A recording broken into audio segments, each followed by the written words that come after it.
صبح کا وقت تھا. موبائل الارم زور زور سے بج رہا تھا. کمل غصے میں بولی, یار یہ الارم بھی بالکل میری زندگی جیسا ہے. جب میں سونا چاہتی ہوں تبھی یہ سب سے زیادہ ایکٹیو ہو جاتا ہے. کمل ایک شہر کی رہنے والی 19 سال کی لڑکی تھی. چہرہ معصوم, آنکھوں میں چمک, لیکن پڑھائی سے بالکل دور. اس کا کمرہ دیکھ کر کوئی بھی کہہ سکتا تھا کہ یہ لڑکی زندگی کو بہت لائٹ لیتی ہے. بیڈ پر بکھری ہوئی کامک بکس, ڈیسک پر کافی کے خالی کپس اور دیوار پر موویز کے پوسٹرز.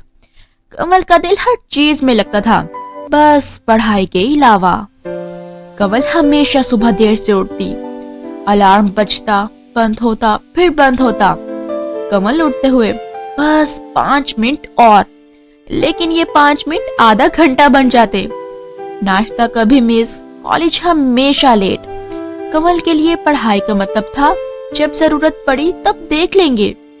امی روز کمل کے لیے دعا کرتی, روز اسے سمجھاتی, بیٹا ہم تمہیں ڈاکٹر یا آفیسر نہیں بنانا چاہتے, بس اتنا چاہتے ہیں کہ تم خود کے پیروں پر کھڑی ہو جاؤ.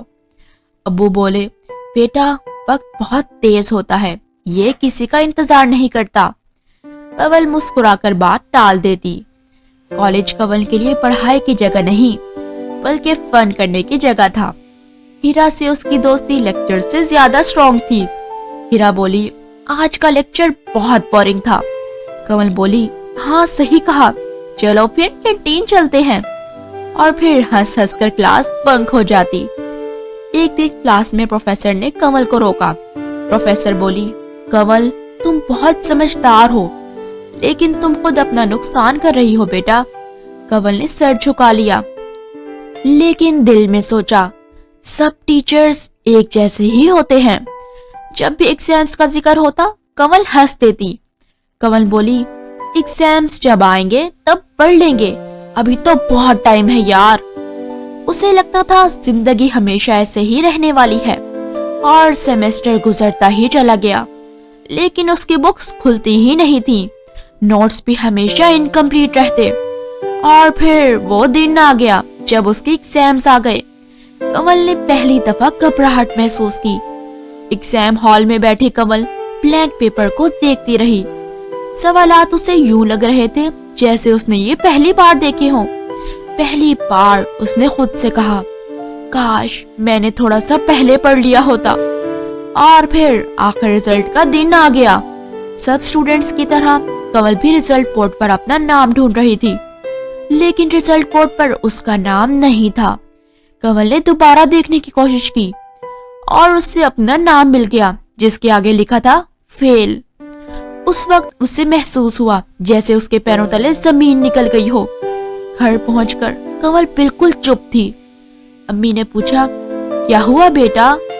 کمل کی آنکھوں سے آنسو گر گئے. کمل روتی ہوئی بولی, امی شاید میں نے اپنا فیوچر خود ضائع کر دیا. امی نے صرف اتنا کہا, بیٹا کوئی بات نہیں, لیکن اب فیصلہ تمہیں خود کرنا ہوگا. ابو نے سر پر ہاتھ رکھ کر کہا, بیٹا نقصان تب ہوتا ہے جب انسان غلطی کے بعد بھی نہ سیکھے. یہ بات کمل کی دل کو جیسے لگ گئی ہو. اس رات کمل سو نہیں سکی تھی. اسے اپنی ہر بات یاد آ رہی تھی. کل پڑھ لیں گے, بعد میں دیکھ لیں گے. اس نے خود سے کہا, اگر میں نے آج خود کو نہ بدلا تو کل میری زندگی بھی نہیں بدلے گی. اس نے رو رو کر خود سے کہا, اب بس, اب میں اور نہیں بھاگ سکتی. اگلی صبح کمل وقت پر اٹھی, موبائل سائڈ پر رکھا اور اس نے بکس کھولی. پڑھائی کرنا کمل کے لیے آسان نہیں تھا. اسے کبھی سمجھ نہیں آتی اور کبھی بکس ہاتھ میں لیے ہی اسے نیند آ جاتی. لیکن کمل نے ہار بالکل نہیں مانی. ٹیچرز کو یقین ہی نہیں آ رہا تھا.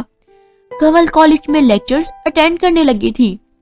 پروفیسر بولی, یہ وہی کمل ہے جو لیکچرز بنک کرتی تھی. کمل صرف ہلکا سا مسکرا دیتی. کچھ دوست پیچھے رہ گئے اور کچھ نے ساتھ نبھایا. کمل نے سیکھ لیا, ہر سفر میں سب ساتھ نہیں چلتے. امی روز کمل کے لیے دعائیں کرتی. ابو روز خاموشی سے کنول کو پڑھتا دیکھ مسکراتے رہتے۔ گھر کا ماحول بالکل بدل چکا تھا۔ اس بار کنول بالکل تیار تھی۔ ڈر نہیں تھا، صرف یقین تھا۔ کنول نے ایگزام ہال میں بیٹھ کر اچھے سے پیپر کیا اور وہ دن آ گیا جب کنول کا رزلٹ آیا۔ کنول صرف پاس نہیں بلکہ ٹاپ سٹوڈنٹس میں اس کا نام تھا۔ امی رو پڑی اور ابو کی آنکھوں میں فخر تھا۔ کنول نے کہا، آج سمجھ آیا کہ زندگی صرف فن کا نام نہیں بلکہ ذمہ داری کا نام ہے۔ اگر آپ کو ہماری یہ سٹوری پسند آئی ہو تو ہمارے چینل کو لائک، شیئر اور سبسکرائب کریں۔